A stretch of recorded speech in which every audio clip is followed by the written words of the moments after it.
A paz, irmãos. Mensagem de hoje por John Charles Riley. Você está lutando?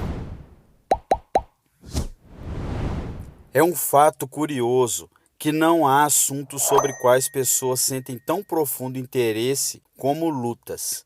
Moços e moças, velhos e crianças pequenas, altos e baixos, ricos e pobres, cultos e incultos, todos sentem um profundo interesse em guerras, batalhas e combates.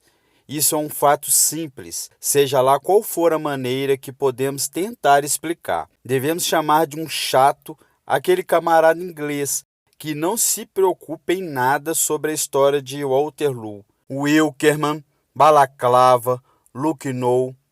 Devemos pensar em como é frio e estúpido aquele coração por não ter se abalado e emocionado pelos acontecimentos em Sedan, Estrasburgo, Metz e Paris. Mas, leitor, existe outra guerra de muito maior importância do que qualquer guerra que já foi travada por homens. É uma guerra que não diz respeito a 2 ou 3 nações apenas, mas a cada homem e mulher cristã nascidos no mundo.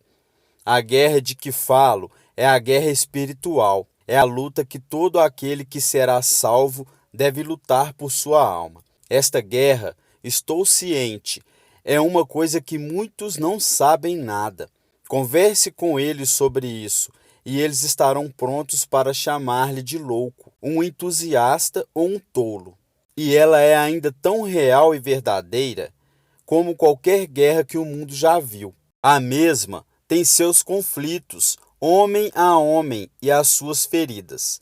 Tem suas vigílias e fadigas, tem os seus cercos e assaltos, tem as suas vitórias e as suas derrotas.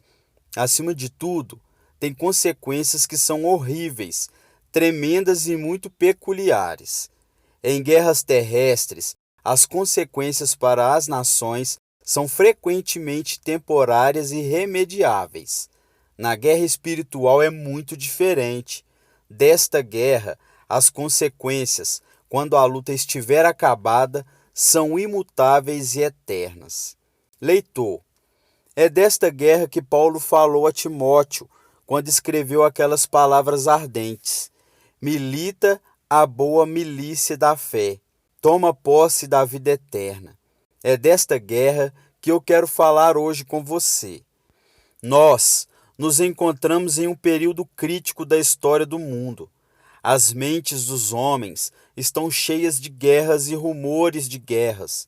Os corações dos homens estão cheios de medo, enquanto eles olham para as coisas que parecem vir sobre a terra.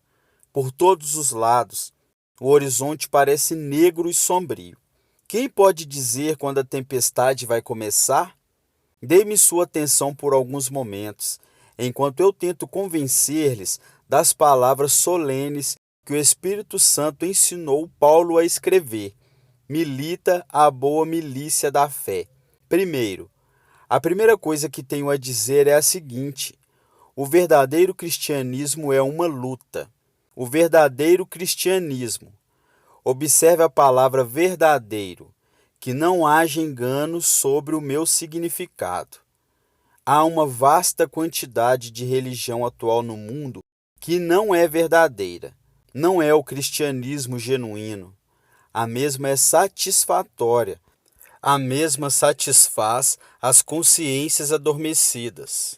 Mas é como dinheiro falso. Não é a coisa real que foi chamada de cristianismo 1800 anos atrás.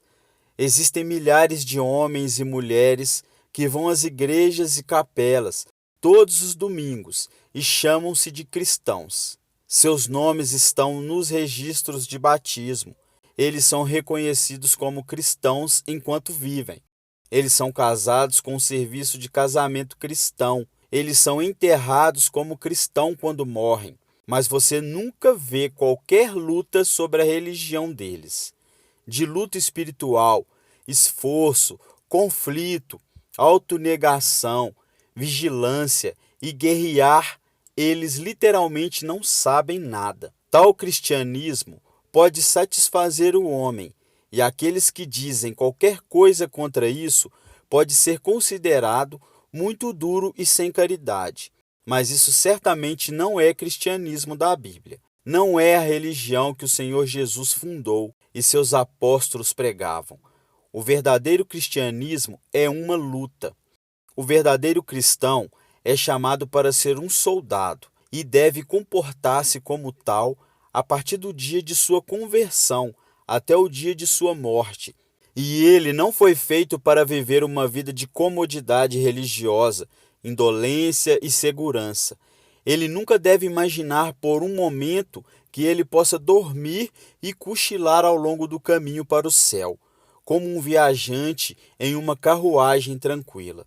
Se ele tomar seu padrão de cristianismo das crianças deste mundo, ele poderá estar contente com tais noções, mas ele não encontrará semblante para eles na palavra de Deus. Se a Bíblia é a regra de sua fé e prática, ele encontrará suas linhas estabelecidas muito claramente nesta matéria. Ele deverá lutar. Com que deve o soldado cristão lutar? Não com os outros cristãos. Miserável realmente é a ideia do homem sobre a religião, que imagina que a mesma consiste em controvérsias perpétuas. Aquele que nunca está satisfeito, a menos que esteja envolvido em algum conflito entre a igreja e igreja, capela e capela, seita e seita, partido e partido, ainda não conhece nada como deveria conhecer. Nunca a causa do pecado é tão fortalecida quando os cristãos desperdiçam suas forças em brigas uns com os outros e passam o tempo em disputas mesquinhas. Não. A luta principal do cristão é com o mundo, a carne e o diabo. Estes são os seus inimigos que nunca morrem. Estes são os três principais inimigos contra os quais ele deve travar a guerra. A menos que ele receba vitória sobre estes três, todas as outras vitórias são inúteis e vãs. Se ele tivesse uma natureza como de um anjo e não fosse uma criatura caída, a guerra não seria tão essencial.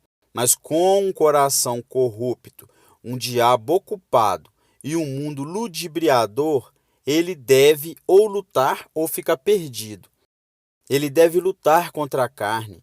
Mesmo após a conversão, o cristão carrega dentro de si uma natureza propensa ao mal e um coração fraco e instável como a água. Para manter esse coração de se desviar, há a necessidade de uma luta diária e uma briga diária em oração. Antes, subjugo o meu corpo, clama Paulo, o reduzo à servidão. Mas vejo a lei nos meus membros batalhando contra a lei da minha mente e me levando ao cativeiro. Miserável homem que sou, quem me livrará do corpo desta morte?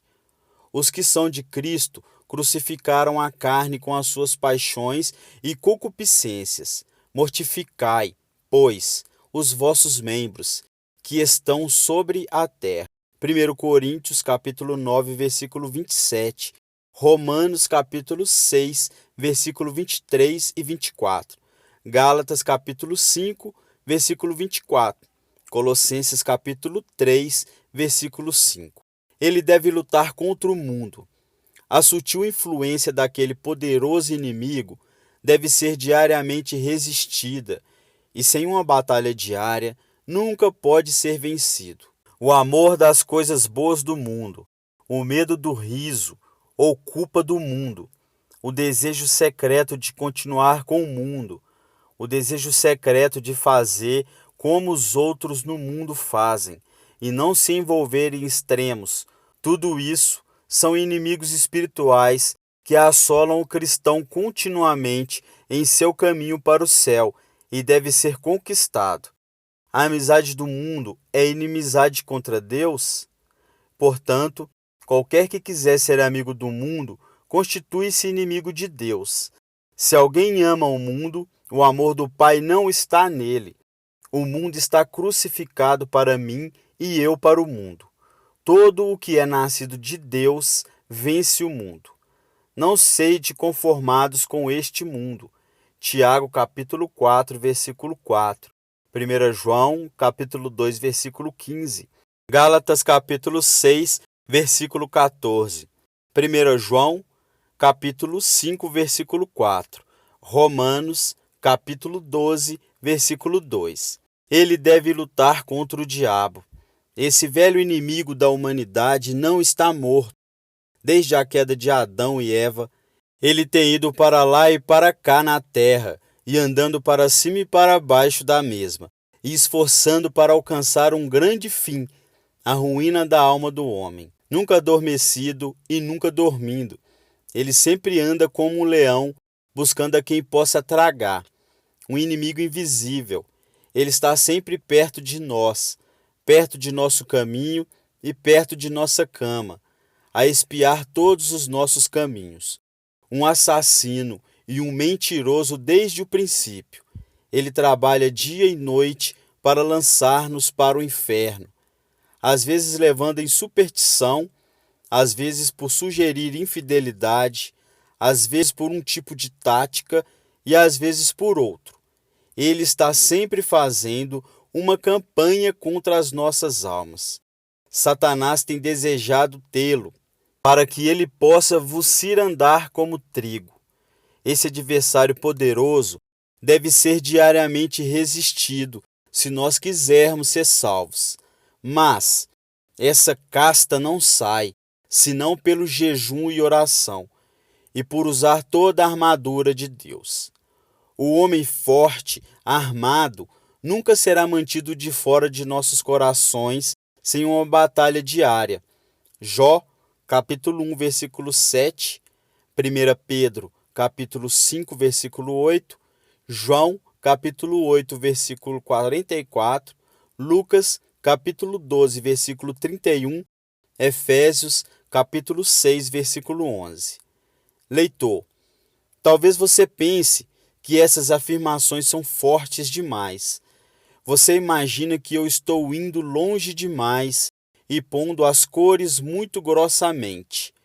Você está secretamente dizendo para si mesmo que os homens e mulheres na Inglaterra podem certamente chegar ao céu sem todo esse trabalho, guerra e luta.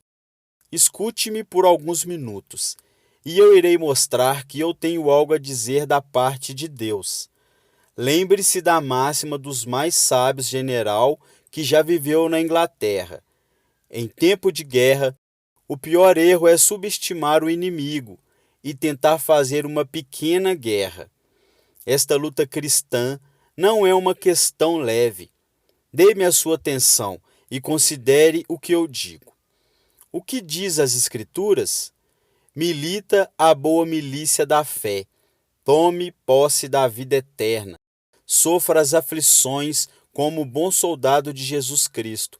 Revesti-vos de toda a armadura de Deus, para que possais estar firmes contra as astutas ciladas do diabo.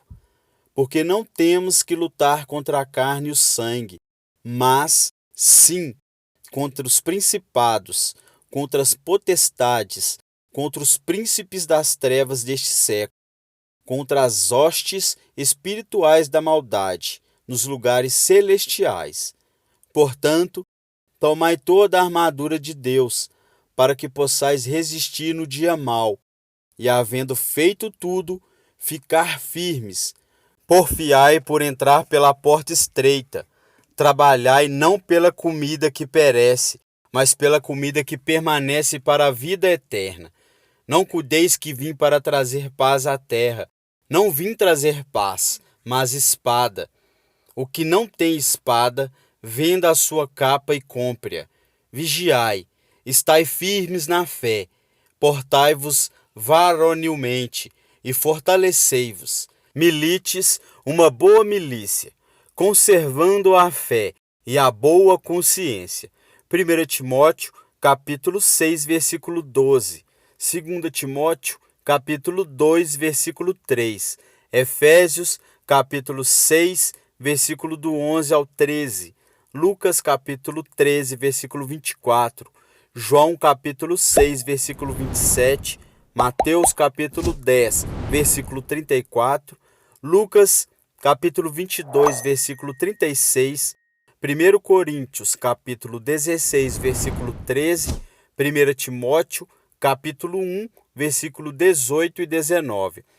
Palavras como essas parecem-me claras, simples e inconfundíveis. Todas elas ensinam a mesma grande lição, se nós estivermos dispostos a recebê-las. Essa lição é que o verdadeiro cristianismo é uma batalha, uma luta, uma guerra. O que diz o serviço batismal da Igreja da Inglaterra? Sem dúvida que o culto não é inspirado, e como toda composição não inspirada tem seus próprios defeitos.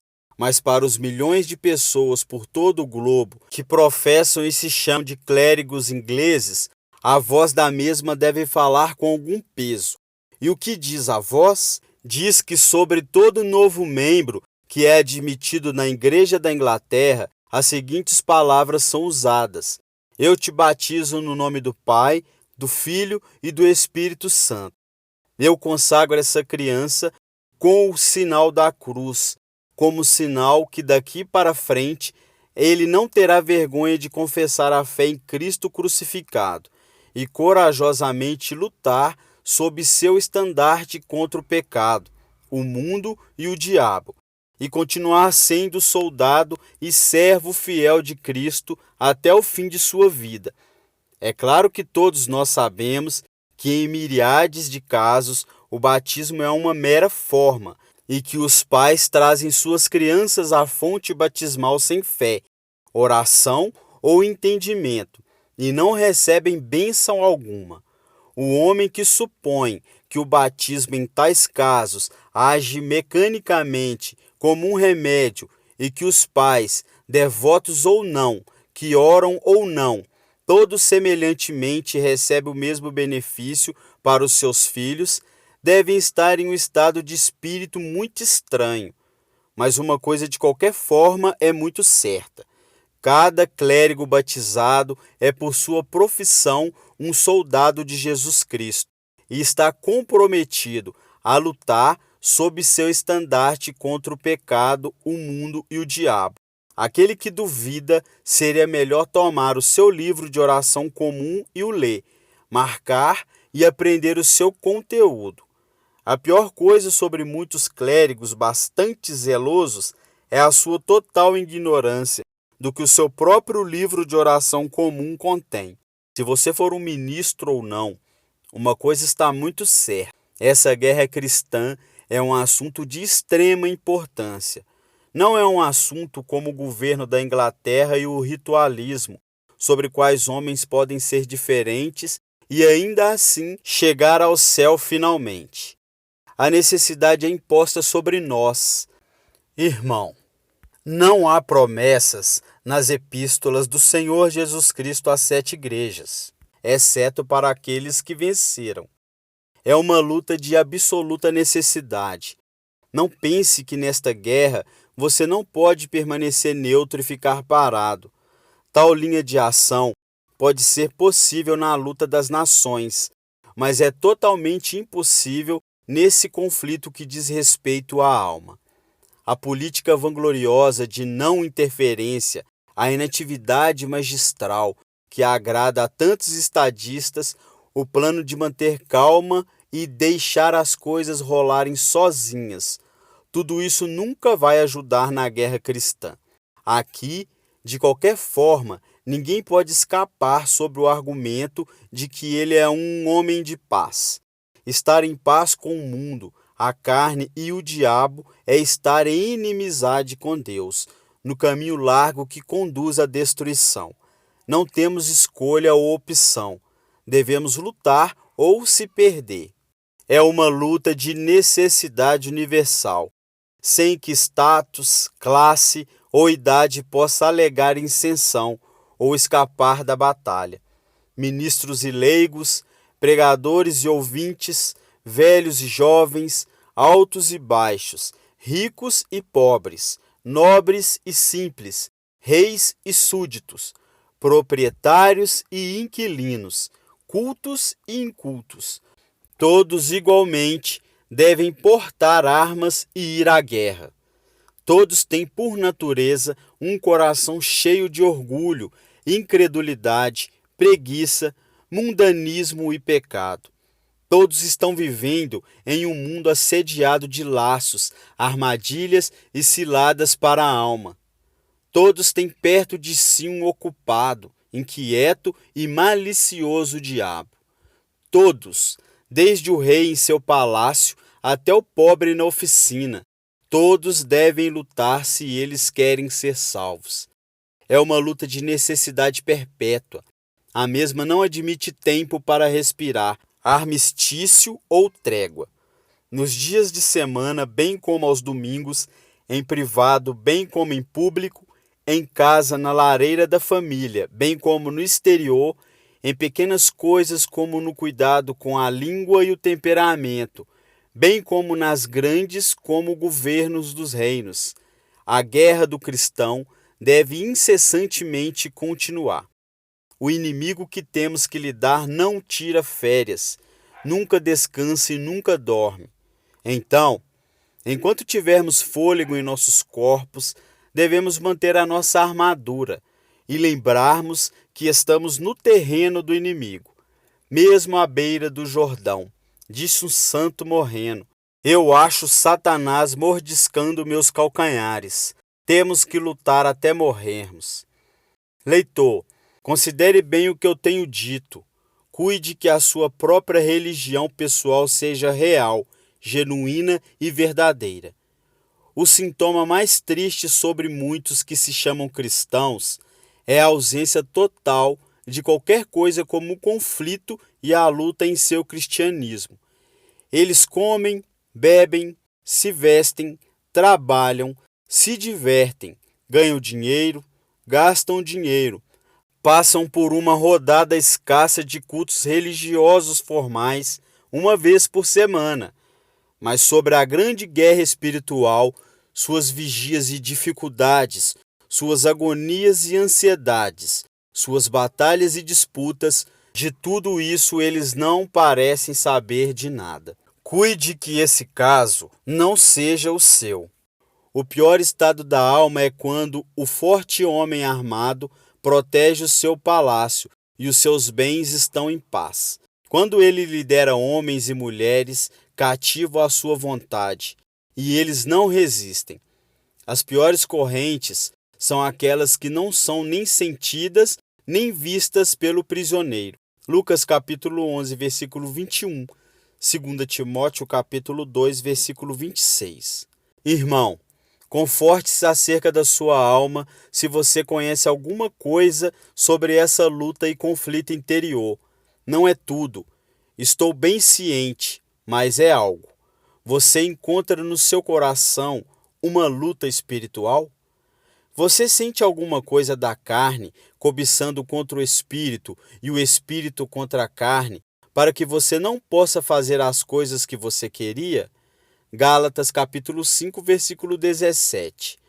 Você está consciente de dois princípios dentro de você, competindo para o domínio? Você vê alguma coisa de guerra em seu homem interior? Bem, graças a Deus por isso. É um bom sinal. É evidência para não ser desprezada.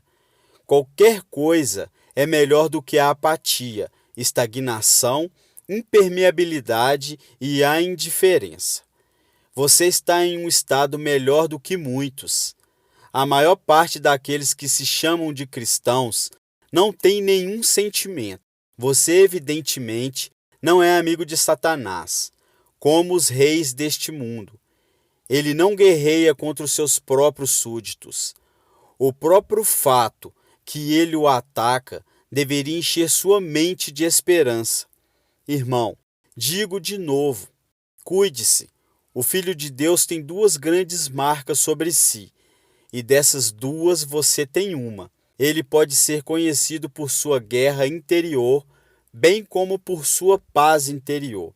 Segundo, eu prossigo para a segunda coisa que tenho que falar sobre o meu assunto.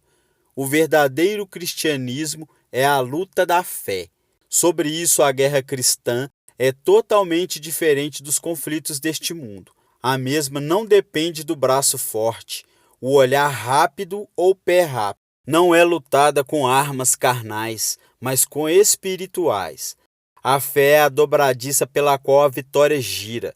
O sucesso depende completamente em crer.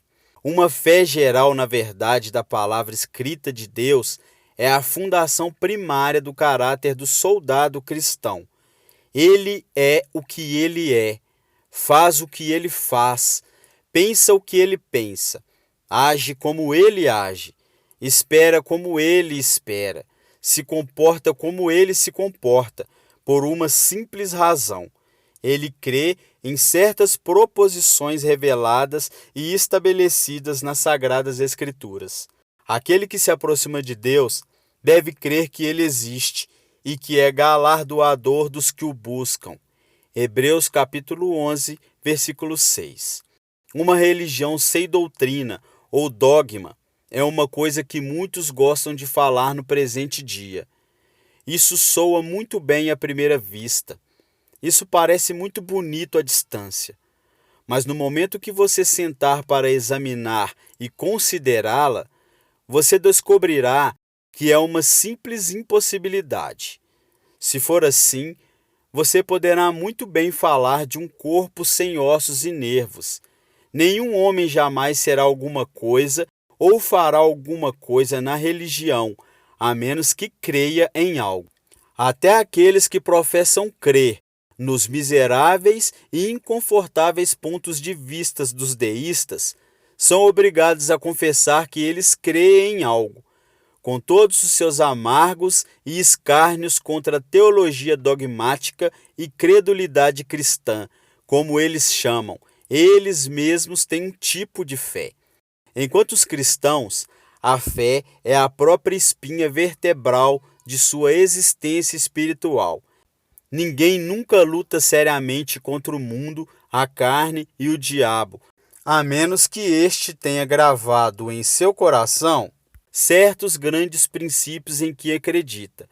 O que eles são, eles dificilmente saberá, e certamente não conseguirá defini-lo ou escrevê-los. Mas lá estão eles, e consciente ou inconsciente, eles formam as raízes de sua religião. Onde quer que você veja um homem, seja rico ou pobre, instruído ou inculto, lutando virilmente com o pecado e tentando vencê-lo, você pode observar que há certos grandes princípios que esse homem acredita. O poeta que escreveu as famosas linhas: para os modos de fé, deixe os zelotes sem graça lutarem.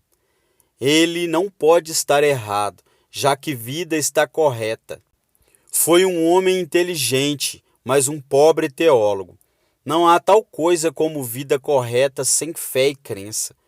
Uma fé especial na pessoa, obra e ofício de nosso Senhor Jesus Cristo é vida, coração e fonte principal do caráter do soldado cristão. Ele vê pela fé um Salvador invisível, que o amou, se deu por ele, pagou as contas dele para ele, carregou suas transgressões, ressuscitou de novo por ele e se apresenta no céu para ele como seu advogado à mão direita de Deus. Vem do seu Salvador e, confiando nele, o crente sente paz e esperança e voluntariamente batalha contra os inimigos de sua alma. Ele vê seus muitos pecados, seu coração fraco, um mundo tentador, um diabo ocupado. E se ele olhasse somente para eles, ele poderia muito bem desesperar. Mas ele vê também um poderoso Salvador, um Salvador que intercede, um Salvador simpatizante, seu sangue, sua justiça, seu sacerdócio eterno. E ele acredita que tudo isso pertence a ele. Crendo nisso, ele alegremente continua lutando, com a confiança completa que ele provará ser mais que um vencedor através daquele que o amou. Fé viva habitual na presença de Cristo e prontidão para ajudar é o segredo do soldado cristão lutar com sucesso. Nunca deve ser esquecido que a fé tem níveis. Todos os homens não creem da mesma forma, e até mesmo a mesma pessoa tem seus fluxos e refluxos de fé, e crê mais de coração em certas vezes do que em outra. De acordo com o grau de sua fé, o cristão luta bem ou mal, conquista vitórias ou sofre repulsos ocasionais, termina com triunfo ou perde uma batalha. Aquele que tem mais fé sempre será o soldado mais feliz e mais confortável. Nada faz as ansiedades da guerra assentarem tão levemente sobre um homem como a certeza do amor de Cristo e a proteção de Deus. Nada o habilita para carregar a fatiga de vigiar, lutar e batalhar contra o pecado, como a confiança interior de que Deus está ao seu lado e o sucesso é certo. É a couraça da fé que sacia todos os dardos inflamados daquele que é maligno. É o homem que pode dizer: eu sei em quem tenho crido, que pode dizer na hora do sofrimento: eu não me envergonho. Porque a nossa leve e momentânea tribulação produz para nós um peso eterno de glória muito excelente. Foi o homem que escreveu com a mesma caneta, não atentando nós nas coisas que se veem, mas nas que não se veem, porque as que se veem são temporais, e as que se não veem são eternas. Efésios capítulo 6, versículo 16. 2 Timóteo, capítulo 1, versículo 12. 2 Coríntios, capítulo 4, versículo 17 e 18. Quanto mais fé, mais vitória. Quanto mais fé, mais paz interior. Irmão, acredito que é impossível sobreestimar o valor e a importância da fé. Bem, o apóstolo Pedro a chama de preciosa. 2 Pedro, capítulo 1, versículo 1. Faltar-me-ia tempo se eu tentasse recontar a centésima parte das vitórias que pela fé os soldados cristãos têm obtido. Pegue sua Bíblia e leia com atenção o 11º capítulo da Epístola de Hebreus. Note a longa lista de heróis cujos nomes estão registrados, de Abel até Moisés. Note bem quais batalhas eles venceram contra o mundo, a carne e o diabo. E então lembre que crendo fizeram tudo isso, porque por ela os antigos alcançaram testemunhos. Hebreus capítulo 11, versículo 2. Torne para as páginas da história primitiva da igreja. Veja como os cristãos primitivos mantiveram firmes sua religião até a morte e não foram abalados pelas mais ferozes perseguições dos imperadores pagãos. Durante séculos, nunca houve homens procurados como Policarpo e Inácio, que estavam prontos para morrer ao invés de negarem a Cristo. Multas, prisões, torturas, fogo e espada não foram capazes de esmagar o espírito do nobre exército de mártires. Todo o poder da Roma imperial, a amante do mundo, mostrou-se incapaz de acabar com a religião que começou com alguns pescadores e publicanos na Palestina. E lembre-se que crer foi a força da igreja. Eles ganharam a vitória pela fé. Examine a história da Reforma Protestante. Estude a vida de seus principais campeões: Wycliffe, Hus, Lutero, Hadley, Latimer, Hope. Note como esses nobres soldados de Cristo ficaram firmes contra uma série de adversários e estavam prontos para morrer por seus princípios. Que batalha eles lutaram! Que controvérsias eles mantiveram! Que contradição eles suportaram! Que tenacidade de propósito eles exibiram contra o mundo armado! E então lembre que crer era o segredo de suas forças. Eles venceram pela fé. Considere os homens que deixaram as maiores marcas na história da igreja nos últimos 100 anos. Observe como homens como Wesley, Whitefield, Vin, e Romaine ficaram sozinhos em seus dias e gerações, e reviveram a religião inglesa em face da oposição de homens altos em ofício, e em face de calúnia, perseguição ridículo, e de 9/10 de cristão professa em nossa terra. Observe como homens como William Wilberforce, Havelock, Hedley têm testemunhado por Cristo nas posições mais difíceis e exibido um estandarte para Cristo, mesmo na mesa bagunçada regimental ou no chão da Câmara dos Comuns. Note como essas testemunhas domésticas nunca estremeceram até o fim e conquistaram o respeito até mesmo de seus piores adversários. E então lembre que crendo é a chave para todos os seus personagens. Pela fé eles viveram, andaram, permaneceram e venceram. Irmão, você poderia viver a vida de um soldado cristão? Ore para ter fé. A fé é um dom de Deus, e um dom que aqueles que pedem nunca devem pedir em vão. Você deve crer antes de pedir. Se os homens não fizeram nada na religião, é porque eles não creem. A fé é o primeiro passo em direção ao céu. Você poderia lutar a luta de um soldado cristão com sucesso e prosperidade? Ore por um crescimento contínuo de fé. Seja a sua oração diária a mesma que a dos discípulos. Senhor, aumente minha fé. Vigie zelosamente pela sua fé, se você tiver alguma. É a cidadela do caráter cristão, na qual a segurança da fortaleza inteira depende. É o ponto que Satanás ama atacar. Tudo reside na sua misericórdia se a fé for derrotada. Aqui, se você ama a vida, você deve especialmente vigiar. Terceiro, a última coisa que tenho a dizer é isso. O cristianismo verdadeiro é uma boa luta. Boa é uma palavra curiosa para aplicar em qualquer guerra. Toda guerra mundana é mais ou menos malvada. Sem dúvida, a guerra é uma necessidade absoluta em muitos casos, ou para adquirir a liberdade das nações, ou para prevenir os fracos de serem pisoteados pelos fortes. Mas ainda assim é um mal.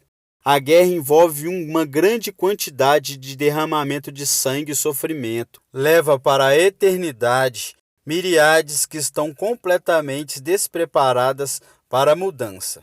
Suscita as piores paixões do homem. Causa enormes desperdícios e destruição de propriedade. Enche lares pacíficos com viúvas e órfãos de luto. Espalha pobreza, tributação e aflição nacional por todos os lugares. Desarruma toda a ordem da sociedade, interrompe a obra do Evangelho e o crescimento das missões cristãs. Em suma, a guerra é uma imensa e incalculável maldade, e todo homem que ora deveria clamar dia e noite: dê paz em nossos tempos. Porém, existe ainda uma guerra que é enfaticamente boa, e uma luta na qual não há mal. Essa guerra é a guerra cristã. Essa luta é a luta da alma. Agora, quais são as razões pelas quais a luta cristã é uma boa luta? Quais são os pontos na qual a guerra cristã é superior à guerra desse mundo? Deixe-me examinar essa questão e abordá-la em ordem. Não ouso deixar de abordar o assunto e deixá-lo despercebido. Não quero que ninguém comece a vida de soldado cristão sem calcular o custo. Eu não esconderia de ninguém que a batalha cristã, embora espiritual, é real e grave. É necessário coragem, ousadia e perseverança. Mas eu quero que meus leitores saibam que há encorajamento abundante se eles somente começarem a batalha. A Escritura não chama a luta cristã de uma luta boa, sem razão e causa. Deixe-me tentar mostrar o que eu quero dizer. A luta do cristão é boa porque é travada sob a liderança do melhor dos generais. O líder e comandante de todos os crentes é nosso divino Salvador, o Senhor Jesus Cristo, um Salvador de sabedoria perfeita, amor infinito e todo-poderoso. O capitão da nossa salvação nunca falha em liderar seus soldados à vitória. Ele nunca faz nenhum movimento inútil, nunca erra em julgamento, nunca comete algum erro. Seus olhos estão sobre todos os seus seguidores, do maior até o menor. O servo mais humilde em seu exército não é esquecido. O mais fraco e mais enfermo é cuidado, lembrado e guardado para a salvação. As almas que ele comprou e redimiu com seu próprio sangue são demasiadamente preciosas para serem desperdiçadas e jogadas fora. Certamente isso é bom. B. A luta do cristão é boa, porque é travada com a melhor das ajudas. Fraco como cada crente é em si mesmo, o Espírito Santo habita nele, e seu corpo é um templo do Espírito Santo, escolhido por Deus, o Pai, lavado no sangue do Filho, renovado pelo Espírito. Ele não vai à guerra sob o seu próprio comando e nunca está sozinho. Deus, Espírito Santo, diariamente te ensina, lidera, guia e direciona-o. Deus Pai ajuda o combatente por seu grande poder. Deus Filho intercede por ele a cada momento, como Moisés no monte, enquanto o crente está lutando no vale lá embaixo. Um cordão de 3 dobras como esta nunca pode ser quebrado. Suas provisões e suprimentos diários nunca falham. Seu comissariado nunca tem defeito. Seu pão e sua água são garantidos. Fraco como ele aparenta em si mesmo e sendo como um verme, ele é forte no Senhor para fazer grandes proezas. Certamente isso é bom. C. A luta cristã é uma boa luta, porque é travada com a melhor das promessas. Para todo crente pertence grandíssimas e preciosas promessas. Sim, todas, e o amem em Cristo. Promessas que certamente serão cumpridas, porque foram feitas por aquele que não pode mentir e tem o poder bem como para guardar sua palavra. O pecado não terá domínio sobre vós, e o Deus de paz esmagará em breve Satanás debaixo dos vossos pés. Tendo por certo isto mesmo, que aquele que em vós começou a boa obra, a aperfeiçoará até o dia de Jesus Cristo. Quando passares pelas águas, estarei contigo, e quando pelos rios, eles não te submergerão. Minhas ovelhas nunca hão de perecer, e ninguém as arrebatará de minha mão. O que vem a mim, de maneira nenhuma o lançarei fora. Nunca te deixarei, nem te desampararei. Estou certo de que nem a morte, nem a vida, nem o presente, nem o porvir nos poderá separar do amor de Deus que está em Cristo Jesus, nosso Senhor. Romanos capítulo 6, versículo 14, Romanos capítulo 16, versículo 20, Filipenses capítulo 1, versículo 6, Isaías capítulo 42, versículo 2, João capítulo 10, versículo 28, João capítulo 6, versículo 37, Hebreus capítulo 3, versículo 5, Romanos capítulo 8, versículo 38 e 39. Palavras como estas valem seu peso em ouro. Quem não sabe que as promessas de ajuda vindoura animaram os defensores de cidades sitiadas como Lucknow e levantou-os acima de sua força natural? Quem não sabe que a promessa de ajuda antes da noite tinha muito a dizer para a grande vitória de Waterloo? No entanto, todas essas promessas não são nada em comparação com o rico tesouro dos crentes, as promessas eternas de Deus. Certamente isso é bom. D. A luta do cristão é uma luta boa, porque é travada com a melhor das razões e resultados. Sem dúvida que é uma guerra em que há tremendas lutas, conflitos agonizantes, feridas, machucados, vigílias, jejuns e fadigas. Mas ainda assim, cada crente, sem exceção, é mais que vencedor por meio daquele que o amou. Nunca nenhum dos soldados de Cristo é deixado perdido, desaparecido ou morto no campo de batalha. Nunca nenhum luto precisará ser utilizado, e nada de lágrimas serão derramadas por soldados ou oficial do exército de Cristo. A lista de convocados, quando a última noite vier, será encontrada precisamente a mesma que era na manhã. Os alistados das guardas inglesas marcharam para fora de Londres, para a Guerra da Crimeia, como um corpo magnífico de homens. Mas muitos dos companheiros galantes enterraram seus ossos em uma cova estrangeira e nunca viram Londres novamente. Bem, mas diferente será a chegada do exército cristão na cidade que tem alicerces, cujo construtor e feitor é Deus. Ninguém será achado em falta. As palavras do nosso grande capitão serão achadas verdadeiras. Dos que me deste, nenhum deles perdi. João capítulo 18, versículo 9. Certamente isso é bom. A luta do cristão é boa porque faz bem para a alma daquele que a combate. Todas as outras guerras têm uma tendência ruim, sombria e desmoralizante.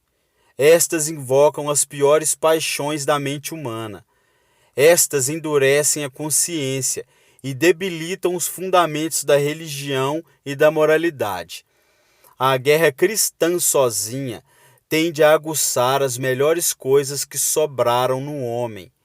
Esta promove a humildade e a caridade, diminui o egoísmo e o mundanismo, induz os homens a estabelecerem os seus afetos nas coisas do alto. O velho, o doente, o moribundo, nunca são conhecidos por se arrependerem de lutar as batalhas de Cristo contra o pecado, o mundo e o diabo. Seu único lamento é que não começam a servir a Cristo muito antes. A experiência do santo eminente Philip Henry não está sozinho. Em seus últimos dias, ele disse à sua família: levo-os todos a lembrarem de que uma vida vivida no serviço de Cristo é a vida mais feliz que um homem pode passar sobre a terra. Certamente isso é bom. A luta do cristão é uma boa luta, porque faz bem para o mundo. Todas as outras guerras têm um efeito devastador, destruidor e injurioso. A marcha de um exército por uma terra é um terrível flagelo aos habitantes. Onde quer que vá, a mesma empobrece, destrói e faz danos. Dano às pessoas, propriedades, sentimentos e morais acompanha invariavelmente. Bem diferentes são os efeitos causados por soldados cristãos. Onde quer que eles morem, eles são uma bênção. Eles elevam o padrão da religião e moralidade. Eles invariavelmente verificam o progresso de embriaguez, violação do sábado, libertinagem e desonestidade. Até os seus inimigos são obrigados a lhes respeitar. Vá onde quiser e você raramente encontrará que quartéis e guarnições fazem bem à vizinhança. Mas vá onde você quiser e você descobrirá que a presença de 4 poucos cristãos verdadeiros são uma bênção. Certamente isso é bom. Finalmente, a luta do cristão é boa porque o seu fim é uma recompensa gloriosa para todos os que a lutarem.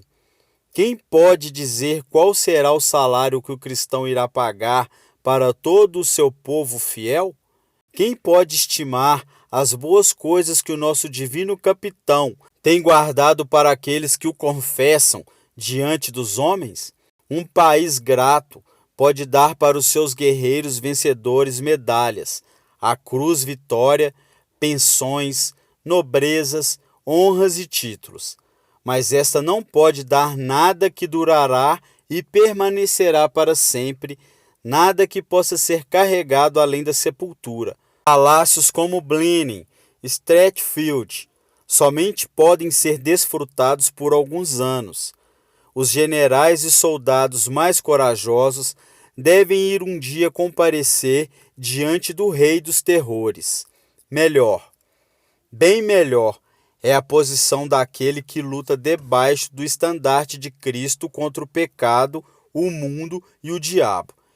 Ele pode receber poucos elogios dos homens enquanto vive e descer à sepultura com pouca honra, mas ele terá aquilo que é muito melhor, porque é muito mais duradouro.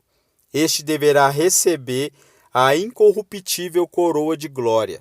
Certamente isto é bom. Irmão, estabeleça em sua mente que a luta cristã é uma luta boa, muito boa, realmente boa, enfaticamente boa. Você vê apenas uma parte dela ainda. Você vê a luta, mas não o seu fim. Você vê a campanha, mas não a recompensa. Você vê a cruz, mas não a coroa. Você vê algumas pessoas humildes, quebrantadas de espíritos, penitentes de orações, aguentando dificuldades e desprezadas pelo mundo, mas você não vê a mão de Deus sobre elas, o rosto de Deus sorrindo para elas, o reino da glória preparada para elas. Essas coisas ainda serão reveladas. Não julgue pelas aparências. Há mais coisas boas sobre a guerra cristã do que você vê. E agora, irmão, deixe-me concluir todo o meu assunto com algumas palavras de aplicação prática. Nossa sorte se lança em tempos quando o mundo parece pensar nada além de batalhas e lutas. O ferro está penetrado nas almas de mais de uma nação, e a alegria de muitos em um amplo espaço se dissipou. Certamente, em um tempo como esse, um ministro poderá juntamente mandar os homens lembrar-se da guerra espiritual. Tenha paciência comigo enquanto eu digo algumas palavras de despedida sobre a guerra de luta da alma. Primeiro, pode ser que você esteja lutando duramente pelas recompensas deste mundo. Talvez você esteja forçando cada nervo para obter dinheiro, posição, poder ou prazer. Leitor, se esse for o seu caso, cuide-se, você está semeando uma colheita de decepção amarga. Milhares têm trilhado o caminho que você está perseguindo e despertam muito tarde para descobrir que o mesmo acaba em miséria e ruína eterna. Eles lutaram arduamente para a riqueza, honra, posição e promoção e viraram as suas costas para Deus, Cristo, o céu e o mundo vindouro. E qual tem sido o seu fim? Muitas vezes, demasiadas vezes, eles descobriram que toda a sua vida tem sido um grande erro. Eles provaram pela experiência amarga os sentimentos dos estadistas que estão morrendo, que gritaram em voz alta em suas últimas horas. A batalha é travada, mas a vitória não está ganha.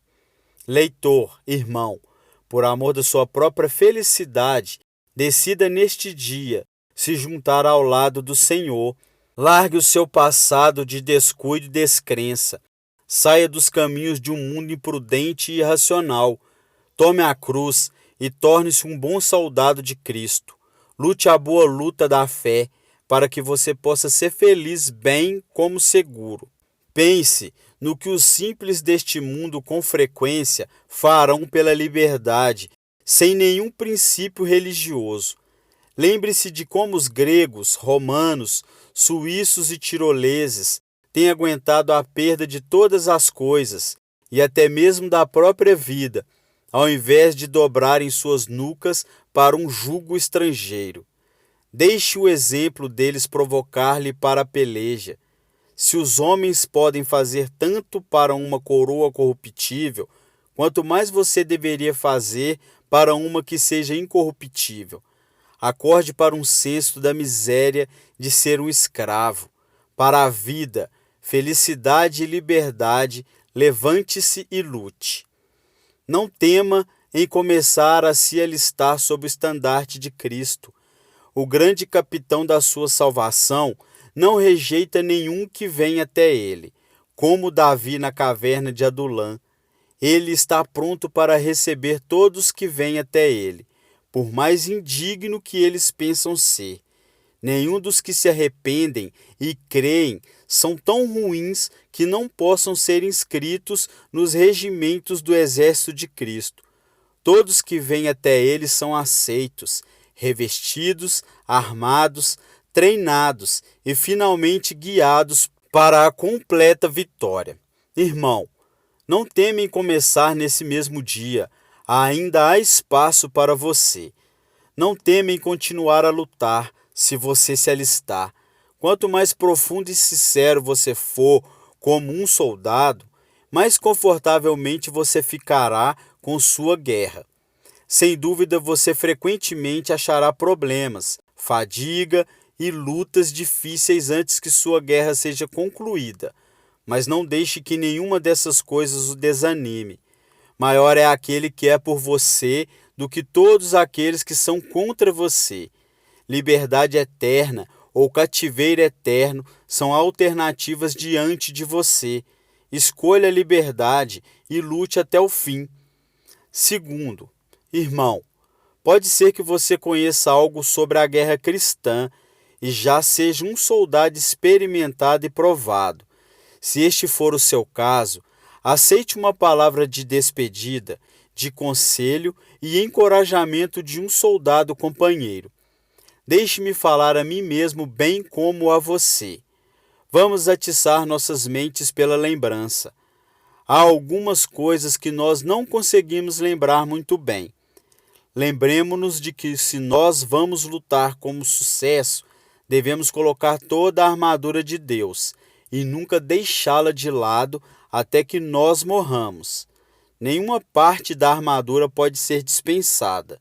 O cinturão da verdade, a couraça da justiça, o escudo da fé, a espada do Espírito, o capacete da salvação, cada uma dessas partes são necessárias. Em nenhum dia podemos dispensar qualquer parte dessa armadura. Diz bem um velho veterano do exército de Cristo que morreu 200 anos atrás. No céu apareceremos, não com armaduras, mas com vestes de glória. Mas aqui, as nossas armaduras devem ser usadas dia e de noite. Devem andar, trabalhar, dormir nelas, ou então não somos verdadeiros soldados de Cristo. Lembremo-nos as solenes palavras de um antigo guerreiro, que foi para o seu descanso há mais de 1800 anos atrás. Ninguém que milita se embaraça com o negócio dessa vida, a fim de agradar aquele que o alistou para a guerra. 2 Timóteo, capítulo 2, versículo 4. Que nunca esqueçamos esse ditado. Lembremo-nos que alguns têm parecido ser bons soldados por um pouco de tempo e falaram alto sobre os que eles fariam, e mesmo assim retrocederam desgraçadamente no dia da batalha. Nunca venhamos a esquecer Balaão, Judas, Demas e a esposa de Ló. O que quer que somos e qualquer que seja a nossa fraqueza, sejamos reais, genuínos, verdadeiros e sinceros. Lembramo-nos que os olhos do nosso amado Salvador estão sobre nós de manhã, de tarde e de noite. Ele nunca nos deixará ser tentados além do que conseguimos suportar. Ele pode ser tocado com o sentir de nossas fraquezas, pois ele mesmo foi assaltado pelo príncipe deste mundo.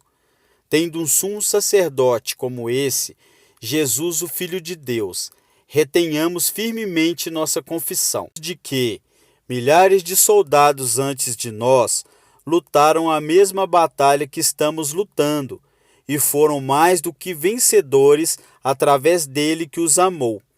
Eles venceram pelo sangue do Cordeiro e assim também nós podemos vencer. O braço de Cristo é tão forte como sempre, e o coração de Cristo é tão amoroso como sempre. Aquele que salvou homens e mulheres antes de nós é aquele que nunca muda. Ele é capaz de salvar totalmente tanto você quanto eu e todos os que veem a Deus através dele. Então, lancemos fora as dúvidas e medos. Vamos seguir aqueles que, pela fé e paciência, herdam as promessas e estão esperando por nós para se juntar a eles. Finalmente, lembremos-nos de que o tempo é curto e a vinda do Senhor está próxima.